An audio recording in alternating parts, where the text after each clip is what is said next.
Hello, everyone. Assalamu alaikum. Thank you for taking the time. My name is Abed. I'm part of STV, and it is my absolute pleasure to moderate this session. The session titled is STV Google, Bridging the AI App Layer Gap. We've been working with Google, Google playing a big role in enabling grassroots AI, and this is the core vision and core driver for STV. I am joined in the session with exceptional individuals. So without further ado, I'll start introducing them. Mr. Abdulrahman Tarabzoni, CEO and co-founder of STV. Mr. Steve Pimsol, Chief Strategy Officer of Humane. Mr. Abed Kasaji, CEO and founder of Clarity. And last but not least, Mr. Abdulmalik Alsaeed, co-founder and CEO of Sawt. Welcome, everyone. Thank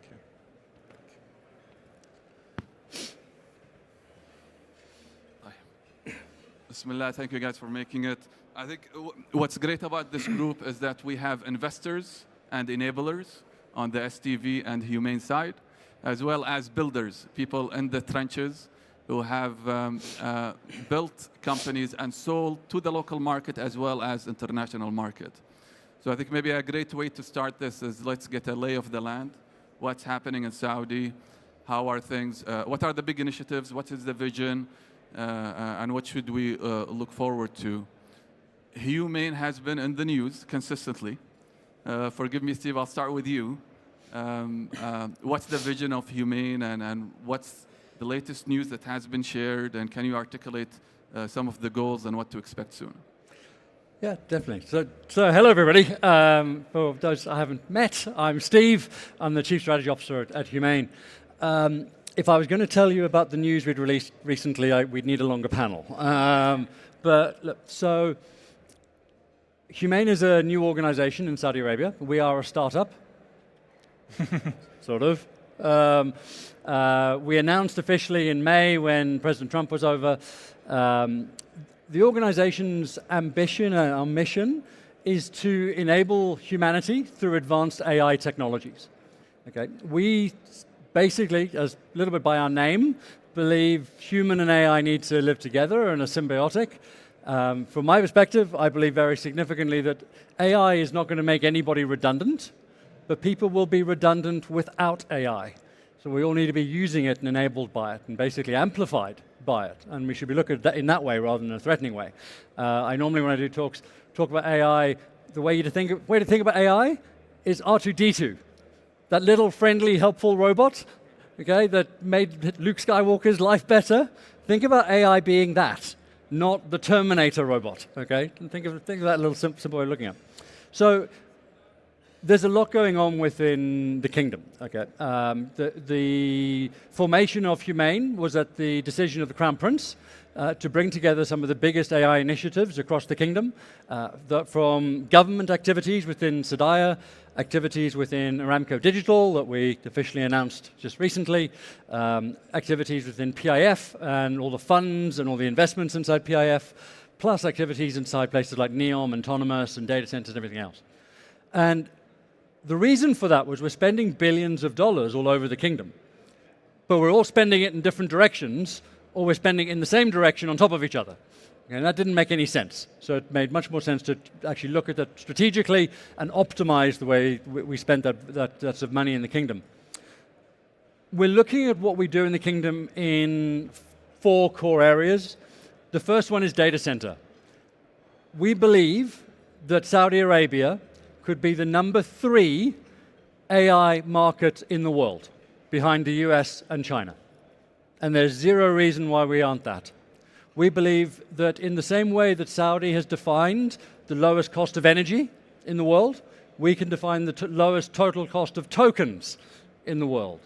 And we can be a global corridor and hub for inference, which is really the future of AI. Okay, AI isn't just about training. Training will be commoditized. Inference will be commoditized as well, but inference is where everything happens once you've done the training. Okay? We've committed to build 6.6 gigawatts by 2034. We'll have 1.8 by 2030. For everybody that doesn't know what a gigawatt is, pretty much everyone in the room and me when I forget, all right, 6.6 is basically the equivalent of is more compute than Microsoft has globally today. We will have built in the kingdom. Physically here, sovereign in the kingdom for use. Okay. On top of that, we're deploying chips. Everyone's seen the big deals with NVIDIA. Okay, we have 18,000 of their new Blackwell 300s, so their new faster chips coming in soon.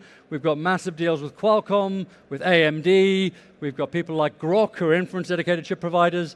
We're already serving 130 countries around the world on our data center now, of which 5% is coming from Saudi Arabia. So more people around the world are using our inference than we are here. On top of that, we've got Alam. Alam is our Arabic language model. It's the ChatGPT built in the kingdom. It is a paradigm shift. Okay? It is an Arabic-first language model. So it's not Mistral or ChatGPT or Llama or Cohere built to understand Arabic. It was built from a blank piece of paper for Arabic and then taught English. Right? There is no better model in the world to tell you how to make capsa. Okay? Right? But it's culturally relevant, it understands us. We're taking that model, we've launched it in Humane Chat. Okay? For those of you that haven't got it, if you're on the App Store and Android and Apple in the region, go and get it. Right? We became the #1 app on the Apple App Store within 18 hours of launching. That Arabic language model we're going to make available to every single startup in the region. Okay? We're now live in Saudi, we'll be live in Jordan very soon, and then we're going to roll out in the region and globally. Okay? We want to serve the 400 million Arabic speakers and the 2 billion Muslims around the world through that platform. And by the way, we had over 450 PhDs doing the evaluation to make sure that our Quranic understanding of Islam in our model is better than any other model on the planet. So it gives you that understanding of where that is. We've moved that model from being not just language, we're now in video and image generation. So we're now creating the best localized video. So you can go into some of our Humane Create tools, say I want to see a Saudi standing in front of a in front of a metro terminal, and rather than through some models I won't mention, get a Omani wearing an Emirati headdress over the wrong shoulder in front of an Egyptian bus station, okay, you actually get a Saudi with their shamag worn perfectly correctly with their right throb in front of a Riyadh metro station. Okay? All of that's built in natively now in these new models. So it's not like going global and trying to make it work here. And then we're building applications and enabling applications. We announced Humane One yesterday with Tarek. You can go and see it just over there. It is an agentic AI operating system. It's about deploying AI agents. And we see that as a marketplace, not just something we're building. We want every startup, every entrepreneur in the region to go and build an AI agent with Replit, whatever other tools they want to use. Replit is now Humane Code, all right? Deploy that to our marketplace and earn money directly.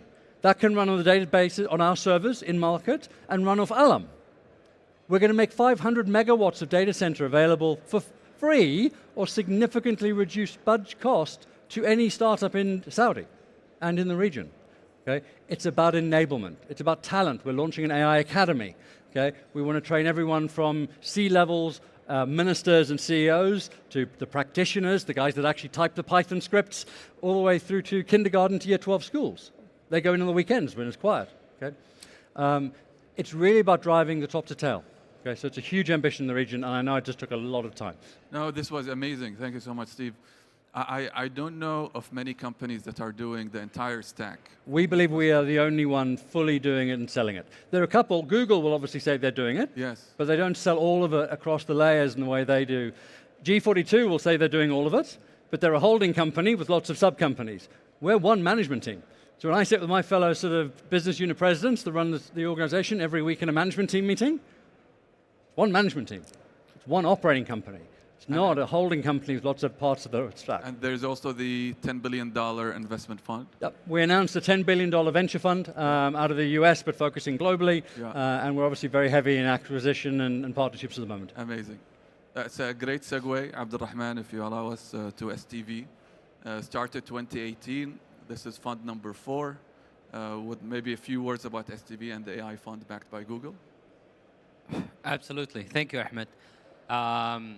And what Steve has said is music to our ears, and I'll get to that in a bit. But a little bit about STV. STV is a technology investor focused on growth. We've been operating in the market since end of 2017. It's been a long journey where we witnessed the spur and the growth of the Saudi market since its early days, back when $500 million of VC deployment was basically the total size of market, and we went in and essentially had a first fund that was equivalent to the total size of total market deployment. A lot of people doubted whether Saudi is going to have the absorptive capacity to absorb that kind of capital quickly, and whether it has the talent base to build with such capital and to pursue what was considered back then emerging technologies, way before AI was AI. And a lot of people were proven wrong. Saudi has the depth, has the talent base, has the absorptive capacity, has the ability and the agility and speed to actually build fundamentals, but also look forward to emerging sectors very quickly. And we've seen this in our portfolio. Today we have some of the largest fintechs in the region, some of the largest e-commerce players in the region, some of the largest AI players in the region, back when a lot of the basic infra layers were not even there. And AI is a really big theme for us now. Picking up on what Steve mentioned, AI is really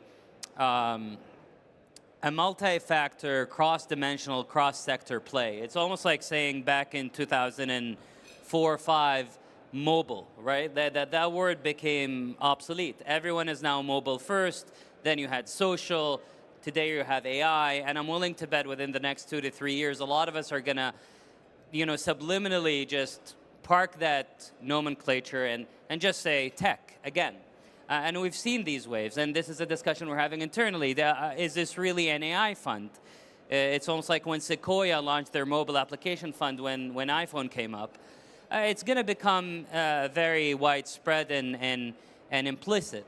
But we still think there is a window of opportunity that is very timely, very high value, and risk-reward adjusted, one of the best in the world in the Middle East and in Saudi Arabia in particular. We quantify the AI opportunity over the next 3 to 5 years to be a $20 billion application layer opportunity. To what Steve mentioned, if you think of AI, it's 3 stacks. It's infra, it's models, and then it's applications. And what we love... Data. Absolutely. We think of data and applications to be very synergistic and synonymous, but I completely agree, and I'll get to data in a point. So our thesis is very simple. Let the infra guys with deep capital, deep pockets, who know this world much better than us, do their infra investments. It's a very costly endeavor. Number 2 is the models layer. Let the model guys do their own, competitive dynamics and let the models evolve. We're going to come in that application layer plus data layer because we believe that data is the scarcest resource in this whole equation. It's the most important part of everything. 100%. And we believe data is going to be the driver of value.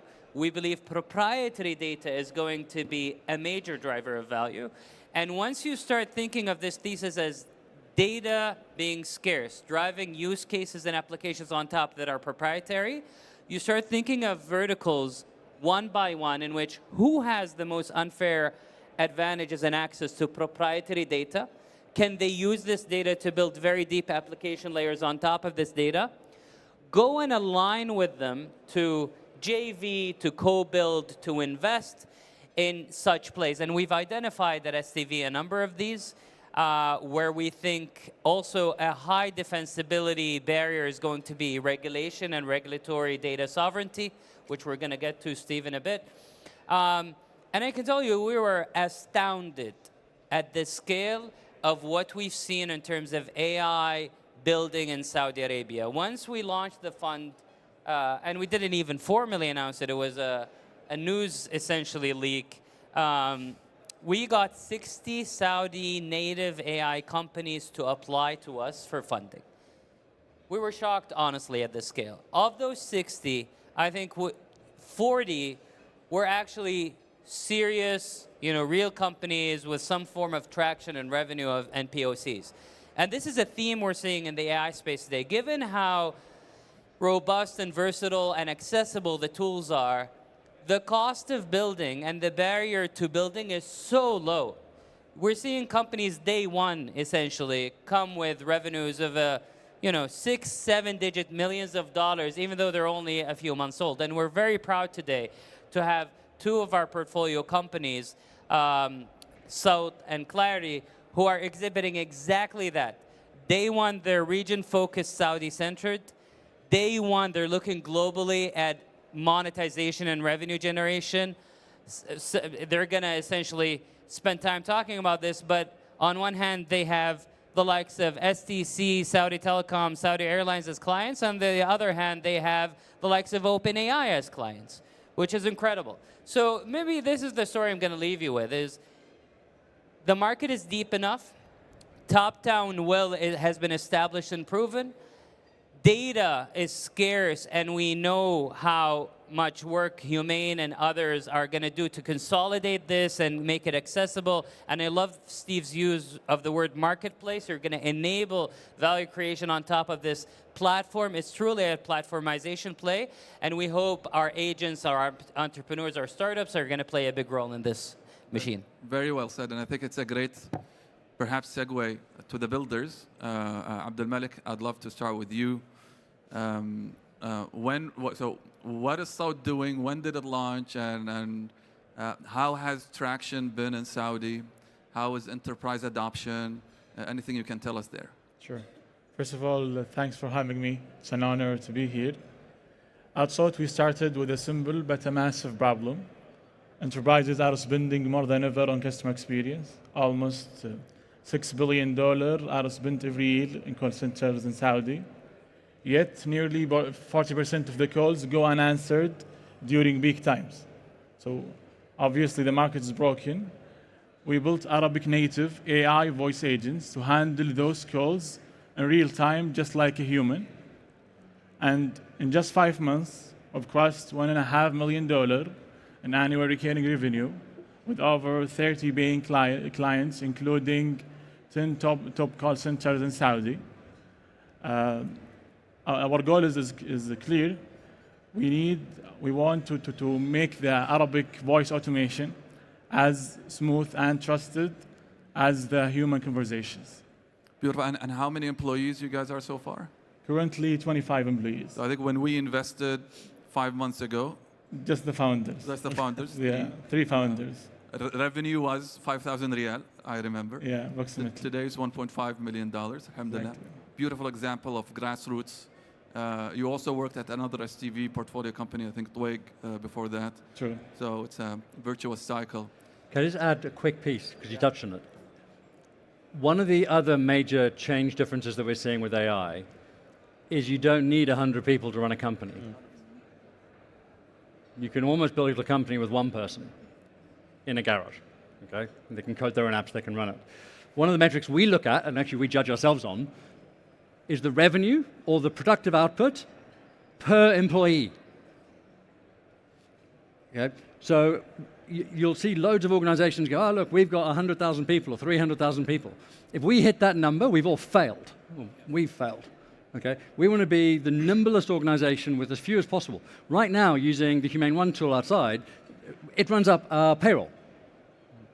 We don't have a payroll department for a 500-person organization. We have one AI agent. And all we do is tell the agent what day to run the payroll. It goes off, works all the information, gets it out of the HR system, packs everything together, sends it directly to the bank makes the payment, it gets the reconciliation, does the reconciliation, manages against audit files, and gives it to the CFO. Steve, I want to say something actually about this region, very quickly. You know, like I use everything in English, my phone is in English, but whenever I go to the ATM, I select Arabic. Like payroll is actually like, that's AGI level for this region, so you have to wait a little bit for that one. It is. We've got a good understanding about it. Abed, maybe you can speak about Clarity, introduce it. Yeah, of course. So my name is Abed. I'm one of the founders at Clarity. And before just talking about Clarity, what I was actually listening to you folks talking about what you're doing is fantastic. It reminds me of something a few weeks ago when at OpenAI Dev Day, Sam Altman said, this is the best time in history to be a builder. And you made our jobs a lot easier. Like listening to this, because success is a relay race. It's not one person that will do everything. So for us as builders, what do we really want? We want a proper infrastructure, and you guys have been doing God's work in that one. You have Humane, you have the Grok, you have all of the sovereign data and AI and the excitement that you're actually generating behind that. What else do we need? We need money, and thank you to STV for being one of our early backers and big believers. They invested in us through the Google Fund. And speaking of circles, Ahmed, you said he worked at STV. I used to work at Kareem, so I was one of the early employees at Kareem. And Kareem is another STV portfolio. So it's actually us that need to give the region. And then with time, just circulating that money, talent, infrastructure, and also passion and excitement for us to propel the region forward. So that's my 2 cents on what you guys said. Very, very impressive. So Clarity, you guys just closed the round. It was, how big was the round? 12 million. $12 million. $12 million. Co-led by Process and STV. Correct. Voice of customer solutions. Is that the right? Yes.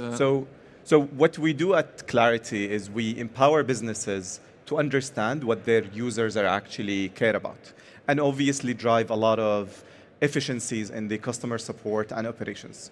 What we do in terms of like technical terms, we build the knowledge bases of the company. You know, when we go to companies, they actually have some documents, they have some knowledge or like wisdom of the crowd. We work with them to build that digitized version of who we are as a company and what we do, and how can we actually enable our customers to know about us better, how can we do that? And then we do the orchestration layer of different agents, which is hopefully we're going to be on the marketplace soon. Would love to talk about that. And then lastly, we build sticky workflows for enterprises, and then to design these per each enterprise need. We've been working with a lot of customer-focused and customer-centric companies. And you know, this is actually very helpful for them because it drives at least 60% more profit for these companies when you're customer-centric. And we're incredibly excited because we also have this exposure that we're selling to different parts of the world. So we sell in the US to the likes of OpenAI, Grubhub, Booking. We sell even in Mexico now. We sell in the region. We sell to STC. We sell to governments. We sell to banks. So it's a universal problem that we built by the region, from the region, and hopefully exporting it to the whole world. Ahmed, if you allow me, one thing I'm going to poke at, and I would love Abed and Abdulmalik to also further opine on, is I would love for you to double-click on how you're not only going in and providing your own value proposition using their data, but we're seeing dynamics in which both of you are also becoming the AI enabler for many other use cases, given that you were given access to data and you're branching across the organization in a very interesting way. So the fact that it's an emergent capability, a lot of these organizations are thinking of you as the enabler of cross AI capabilities. I would love to hear more about this from both of you. Sure. From our side, what's really changed is that calls are no longer just tickets to be raised. I mean, for years, large companies and government entities outsourced call centers and gave employees access only to a ticketing system, meaning the best they could do was to log an issue. Today, you can treat calls as a software. Something can resolve issues end-to-end without worrying about training, staffing, and processing gaps. And what makes Sawt work so well is how deeply we integrate. I mean, we built for Arabic, dialects, compliance, and local tech stack. And we act as the connective tissue between all customer channels. So once we prove value in one use case, clients quickly expand to others. Yeah. Yeah, and from my side, I just want to say that one of the, maybe when we were raising one of our metrics, which is NRR, which is net retention revenue, which is basically how much the customers within a year expanded their contract. It's so crazy for us that people actually fact-checked us on this. And like I remember the VC conversations. So we have 300%, which means within a year, we actually tripled the size of the account. What that kind of, the reason behind that is we build one use case for that team, they see the immediate value, and they start giving you more use cases within the same data, because when we touch the customer information, when we build that knowledge base, you can use that to help your team become faster, sell better, become more efficient, do even better legal reporting, and all of these things. So we're seeing this as the start of a massive, massive wave where implementing these use cases is only going to get faster and more and bigger. And Abed, since you mentioned use cases, sometimes we hear AI is a hype. Sometimes we hear our customers decided to pay us 3 times more. So how do you quantify success to them? Look, is it a hype? Is it reality? I think it's both in a lot of cases. It's really hard to pinpoint because it depends on the context. And I do believe still, like hype is good. Like hype is not necessarily a bad word, because hype means people actually are hearing about this and they want to try it, which is really, really needed in the age of new technology. So that's good. When it comes to the concrete evidence that we're actually driving value, if you think about it, why do companies exist? You need to solve problems, you need to make your customers happier, and you need to make your shareholders happy as well. So you need to return that money. AI for us is solving for these 3 things with very clear use cases for the companies. So by listening to your customers, by connecting all of the dots, you are able to expose better understanding and solve problems that they really care about. That's number 1.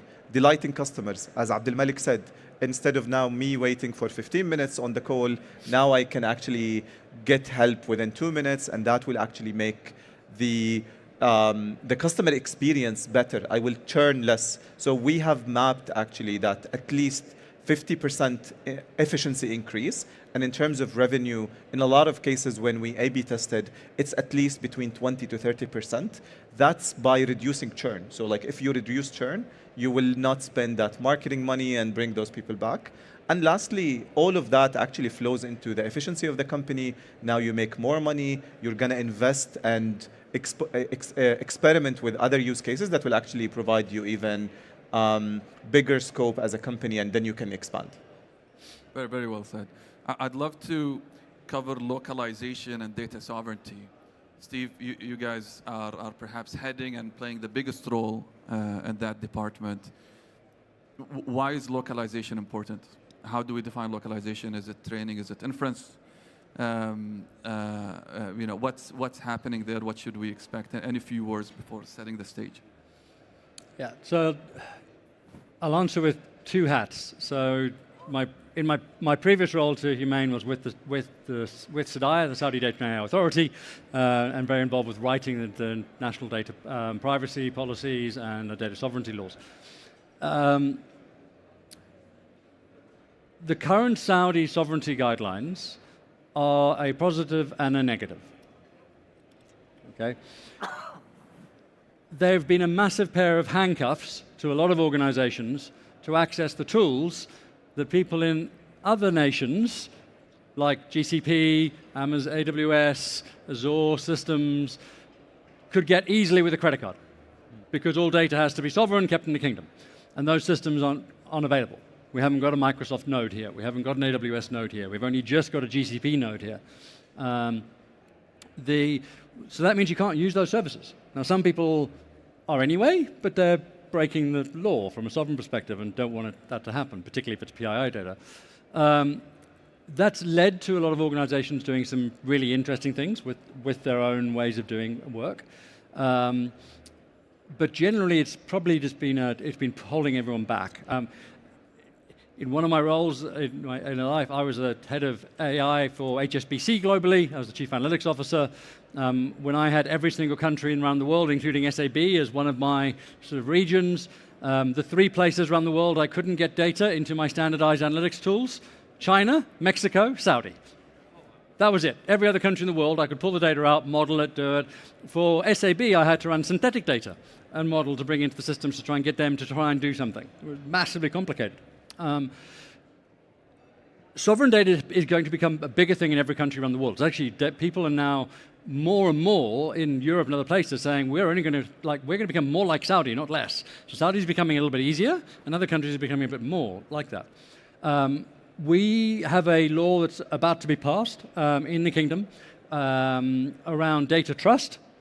It was linked to a national consultation paper that was done about 3 or 4 months ago, a little bit longer, on what we called, but we've told we're not allowed to call because it's got a specific meaning, data embassies. Okay? The concept of a data embassy is a bit like a normal national embassy. The ground, the sovereign, sort of, you walk in the gate into the US embassy in Riyadh, you are on US soil. Imagine the same concept for a data warehouse. Imagine having a US data warehouse under US sovereignty and US law in the kingdom, legally required by the government to make sure that's done like that. So there's no Saudi law governing it, it's under US law. We have the same under EU law, we have the same under UK law, we have the same in Korean law. We're going to build those. We've had massive excitement from people around the world in the fact that we're going to do that. Huge excitement from the US, okay? Because if all of a sudden we are storing all their data from the US under US guidelines and US law, and we prove that we as Saudi aren't going to go and access it and do anything with it, or we're going to just turn it off, because they're also terrified we might just turn it off and they can't access it anymore, that's going to be huge for us in terms of where we're going to go. So look, there are pros and cons to what's happening with sovereignty. Everyone's changing the way they're working with it. It does change with trust. Organizations that use customer data, which is PII, that uses voice data, which is PII, have to be clever with the way they do things. But everything is coming here. As I said, GCP is here. The Amazon AWS AI node will launch in June on Humane. We announced it a few months ago. Microsoft will come here. All those tools will be here. You'll have access to the compute. You'll have access to models. Okay? It will make life a lot easier to do things sovereignly. But we've been a bit handcuffed with that. So localization is, data sovereignty is one, but also localization of models. Alam is a beautiful example. And I know that Sawt, you guys had your own thing with speech-to-text, text-to-speech models. You want to talk about that? Yeah, sure. So, I mean, the challenge with Arabic, that Arabic is not one language. I mean, in Saudi, we have more than 25 different dialects. Each has its own tone and rhythm. So building Arabic native AI is about truly understanding how people speak. And until today, there is not a single locally hosted or even an open source model that understands all Saudi accents. So we had to build it ourselves from scratch. We trained our models on more than 90,000 hours of Arabic audio. And that gets us to the top of the Arabic speech leaderboard by 50%. And that's a great milestone. Amazing. And Abed, I know that one thing that Clarity does really well is, being compliant. So models are being run locally. Any words on those? Are you guys using one of the local vendors, or scaling manually, or how is that happening? So again, I think this is music to my ears when I hear like a lot of infrastructure being developed, because we had to go the long route. We had to deploy things ourselves. We had to spend countless hours and days on things that we could have actually went and helped our customers. So the short answer is we actually went and to the metal when it comes to the services being provided in the kingdom, more specifically on Google Cloud, which actually, again, helped the region tremendously. There are still services that are not enabled, so we actually had to go and deploy our own services. And that helped us a lot in terms of getting into the regulated businesses, and that's basically the tailwind that we're getting from the regulations and compliance. Amazing. Yeah, Ahmed, if you allow me, I want to comment on connect the three viewpoints with the following. This is a perfect example of how entrepreneurs can spot opportunities, create their own infrastructure scaffolding, despite not having a ready base layer, to solve real market problems and run. And I can only imagine, given the amazing work being driven by Humane and many stakeholders, what they can do the moment these layers get established, data gets consolidated, the hyperscalers are plugged in into all those silos, because what we're excited about in STV is the moment when that infrastructure and topology of the country gets locked in digitally, I cannot stop but think of top-down use cases across education or defense or healthcare, in which a lot of these regulatory issues and data issues get resolved, and for these founders to come in and really solve much, much bigger problems with a paved road. Now, despite the road not being paved, I think we have enough data points that the market will move very quickly. They will build their own scaffolding. They will go to the customer and back solve in a very iterative way. So we're excited. And I was going to say with that, look, I won't say anything else. Look, we're at a massive turning point in Saudi Arabia. Okay, the amount of investment in infrastructure, in models, they're making that publicly available to everyone to start using and build off and drive on. The talent we've got. We haven't touched on talent here. We're trying to desperately hire some people. We've found amazing talent coming out of the universities. We've gone, wow, this person's incredible. We've started trying to hire them, and they've been stolen by OpenAI to work remotely from their home in Saudi by OpenAI on a US salary. Okay? Global firms are looking here to find the talent from here. Saudi is about to become, and is becoming, a net exporter of products. For too long, we've been a country where we sort of repackage other people's products. We take something from somewhere overseas, we shove our sticker on it, and we launch it as a product from Saudi Arabia. We're now launching more and more from here. At Humane, we talk about being global first, sovereign by design. Okay? We are massively sort of proud of the fact if you go to Humane Chat, it's got a Made in Saudi sticker on it. You can't drive down the road here and not see a McDonald's sign on now with Made in Saudi on it. Right? The pride in the kingdom of what's happening and the ability to create products that are globally applicable is more than anything we're ever going to see. Okay? It's a huge turning point for us. Ahmed, I can't agree more, and I just want to, in STV, you know this very well, we have a thesis, Steve, that we look at companies and we say tech goes through 3 waves. Wave 1 is reverse engineering and copycatting. Wave 2 is solve for market needs and build depth and value. Wave 3 is go and export globally.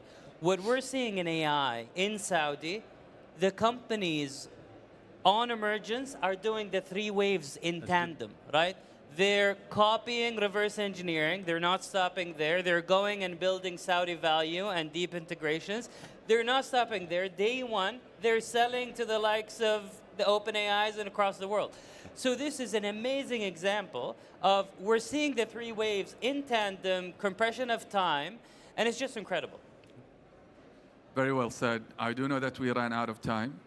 I want to thank you all for all the insights. And thank you. Thank you. Appreciate it.